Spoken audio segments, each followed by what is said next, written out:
अस्सलाम वालेकुम। पिछले हफ्ते की सबसे बड़ी डेवलपमेंट इंडियन ओशन रीजन में इंडिया और अमेरिका का नेवल एक्सरसाइजेस करना था। इस एक्सरसाइजेस के ज़रिए अमेरिका ने अपने तरीके से और इंडिया ने अपने तरीके से चीन को और दुनिया को कोई पैगाम देने की कोशिश की है। आज की इस वीडियो में हम उस पैगाम का तजिया करेंगे। मेरा नाम एहतशाम है, आप ट्रू नॉर्थ देख रहे हैं और अभी तक अगर आपने चैनल को सब्सक्राइब नहीं किया तो आई वुड सजेस्ट कि आप सब्सक्राइब करें ताकि हर आने वाली वीडियो का आपको इंटीमेशन आ सके। So we begin with Indian American naval exercises in Indian ocean. America का सबसे largest aircraft carrier ship Nimitz class इस एक्सरसाइजेज में शामिल हुआ। एक्सरसाइजेज अभी भी चल रही हैं। इनका नाम पैसेज एक्सरसाइज का रखा गया। इस एक्सरसाइजेज का एक बैकग्राउंड है। इंडिया ने 2007 में अमेरिकन स्पॉन्सर्ड एक अलायंस या एक ग्रुप ज्वाइन किया जिसको क्वाड कहते हैं, जिसमें 4 ममालिक हैं, America, India, Australia and Japan. ये एक डिप्लोमेटिक अलायंस है। इसके फाइनेंशियल एंड डिप्लोमेटिक ज़्यादा कॉपरेशन थी, लेकिन अमेरिका की ख्वाहिश है और इंडिया की भी कोशिश है कि इसको एक मिलिट्री अलायंस या मिलिट्री कॉन्टूर्स डेवलप किए जाएं। ये मिलिट्री अलायंसेस की हमारे पास तारीख में नेटो और वार्सा सबसे बड़ी मिसालें हैं, जिसमें कलेक्टिव डिफेंस का कॉन्सेप्ट था। इंडिया को कलेक्टिव डिफेंस की क्यों ज़रूरत पड़ी? अमेरिका की ज़रूरतें ग्लोबल हैं, वो एक सुपर पावर है, उसके लिए इस वक्त सबसे बड़ी ज़रूरत चीन को काउंटर करना और उसको कंटेन करना है। लेकिन इंडिया को इसकी क्या ज़रूरत और ख़ास तौर पे इस जुलाई के महीने में क्या ज़रूरत पड़ी? इसकी तारीख मई के महीने से शुरू होती है। मई के महीने में इंडिया चाइना की सरहदी तनाज़ा बढ़ता गया और फाइनली जून में वो एक तसादम की शक्ल इख्तियार कर गया। इंडियन प्राइम मिनिस्टर ने 19 जून को पब्लिकली क्लेम किया है कि चाइना ने इंडिया की किसी ज़मीन टेरिटरी पर कब्ज़ा नहीं किया हुआ। सो इसके बाद इंडिया के पास कोई रीज़न नहीं है चाइना से लड़ने की। इसका मतलब है चाइना ने उनका ना उन पर इन्वेड किया है, ना उनकी टेरिटरी ऑक्यूपाई की है। तो फिर इंडिया ये काम क्यों कर रहा है? चाइना ने टोटल 1959 की चाइना क्लेम लाइन, जो इंडिया और चाइना का एक डिस्प्यूटेड बॉर्डर में परसेप्शंस हैं, चाइना ने 1959 की क्लेम लाइन तक अपनी फौजें भेजकर उस ज़मीन पर कब्जा कर लिया जिसको वो हमेशा से कहते हैं कि ये हमारी है। इंडिया उस ज़मीन पे काबिज था, चाइना ने अपनी ज़मीन वापस ले ली। लेकिन अगर किसी को इंग्लिश डिक्शनरी के एक वर्ड नी जर्क रिएक्शन का मतलब नहीं पता था, तो लद्दाख में इंडिया की जो शिकस्त हुई है चाइना के हाथों, उसके बाद इंडिया का रिएक्शन देख ले तो नी जर्क रिएक्शन समझ में आ जाता है। इस एक महीने में इंडिया ने दुनिया के हर उस मुल्क के पास जाकर असला ख़रीदने की ऑफ़र की है जिसके पास किसी किस्म का काबिल ज़िक्र असला है। रूस से तैयारी लेने की कोशिश है, रूस से S-400 air defence missile system, अभी राफेल एयरक्राफ्ट फ्रांस से लिए जा रहे हैं, उनके ऊपर लगाने के लिए हैमर नाम के मिसाइल बड़े स्पेशल इनएक्सपेंसिव वेपन है वो लिए जा रहे हैं।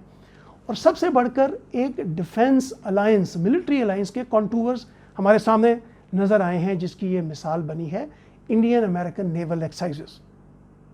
इंडिया अमेरिका और जापान के साथ मिलकर मालाबार के नाम से 2013-14 से एक्सरसाइजेस कंडक्ट करता है। वो अक्टूबर और दिसंबर में होती हैं।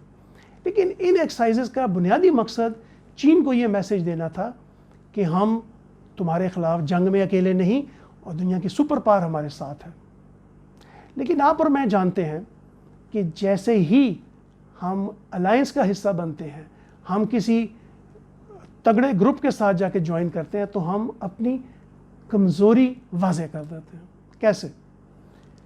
अलायंसेस में एक सीनियर पार्टनर होता है, बाकी जूनियर पार्टनर्स होते हैं। हर पार्टनर की बराबर की से नहीं होती। इस अलायंस में अगर ये शक्ल में आया मिलिट्री अलायंस की, तो अमेरिका सीनियर पार्टनर होगा और इस खित्ते में अमेरिकन डिज़ाइंस चलेंगे। इंडिया की ख्वाहिश पूरी नहीं होगी। इंडियन सोच के मुताबिक अमेरिका नहीं चलेगा, इंडिया को अमेरिका की सोच के मुताबिक चलना पड़ेगा। डिफेंस अलायंस के कुछ कॉन्सिक्वेंसेस भी हैं।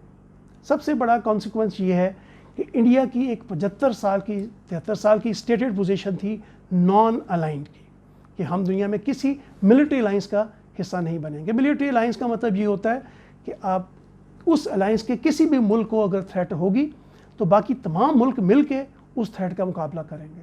सो कल को इंडिया, अमेरिका, जापान या कोई और मुल्क एक मिलिट्री अलायंस बनता है तो India will be forced to take action against any other country being part of that military alliance. जब आप मिलिट्री अलायंस बन गए हैं तो रशिया और अमेरिका और चाइना और अमेरिका की जो राइवलरीज हैं वो कोई राज तो है नहीं।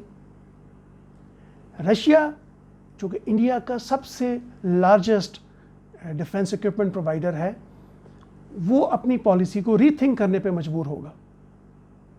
चाइना भी अपनी इंडिया पॉलिसी को रीथिंक करने पे मजबूर होगा।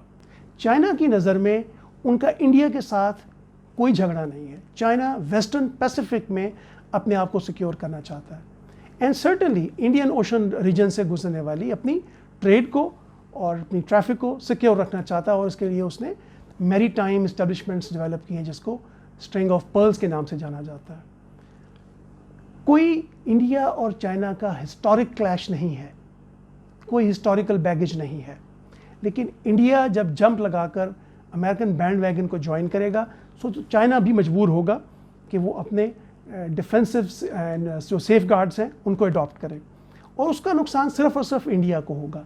China is a far bigger economy, China has more soft power and financial power कि वो इस रीजन के मुल्कों को अपनी तरफ ज्वाइन करा सके बजाय इंडिया के। अमेरिका अल्टीमेटली निकोबार इंडोबार आइलैंड्स जो हैं इंडिया के, जो बिल्कुल स्टेट्स ऑफ मलाका को ओवरलुक करते हैं, वहाँ पर अपने बहरी अड्डे बनाने की कोशिश करेगा। अगर इंडोमान निकोबार में अमेरिका ने अपने बहरी अड्डे बना लिए तो उसके बाद इंडिया चाइना बॉर्डर डिस्प्यूट ज़्यादा गर्म होगा, बिकॉज इसका मतलब है कि इंडिया ने चाइना के ख़िलाफ़ खुली जंग का मुजाहरा कर दिया है। चाइना के पास इंडिया को इंगेज रखने के लिए माउंटेन्स में बहुत स्ट्रेटेजिक स्पेस है। हमने लद्दाख के केस में देख लिया है कि इंडियन आर्मी जो हमेशा से पिछले कुछ 6-7 साल से क्लेम करती आ रही थी कि we are ready for 2 front war, that is Pakistan and China simultaneously, but जब लड़ने की बारी आई तो पिछले 3 महीने से इंडिया के मुताबिक चाइना ने उसकी टेरिटरी ऑक्यूपाई की हुई है और उनके पास कोई मिलिट्री सोल्यूशन नहीं है। So China will like to keep India China border active and hot. India का फोकस मजबूरन नॉर्थ में जाएगा लैंड वॉरफेयर में, और अमेरिका इंडिया से ओशन में नेवी में मदद चाहेगा। इस मदद की नौयत क्या होगी मैं पहले बता चुका हूँ कि India will be asked to give military bases to America and that will forsake Indian 70 years long posture of non-aligned।